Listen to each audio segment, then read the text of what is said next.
Gol, palayasin mo yan. Balik ka na doon sa dati mong kwarto. Kunin mo lahat ng gamit mo. Kung ayaw mo ikaw mawala ng kwarto dito sa pamamahay ko. Sige na! Si Tanggol rin ang nakabaril kay Rigor.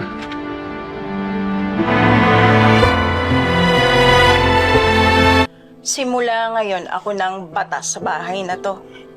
Lumayas daw si nanay. Bakit siya naglayas? Mukhang mas pinili ng nanay mo mabuhay na hindi tayo kasama. Kung ipagsisiksikan niya yung sarili niya dito, wag na wag mo lang ipaparamdam sa akin na siya yung kinakampihan mo dahil... Dahil ano? Ano gagawin mo? Huwag mo akong pinagbabantaan na yun, ha?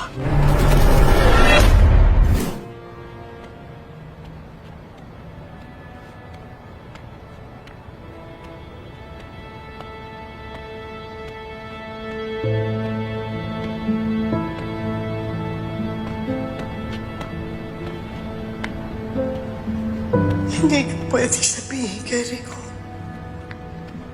Nakross at landas namin ng demonyong si Ramon Montenegro.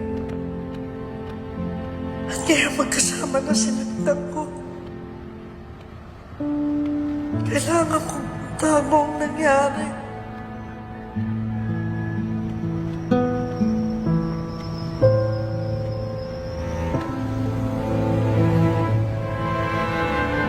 Punong-puno na ako dyan sa demonyong alak! Ang tagal ko nagtimpe! Sa kawalang iyan yan! Tagol!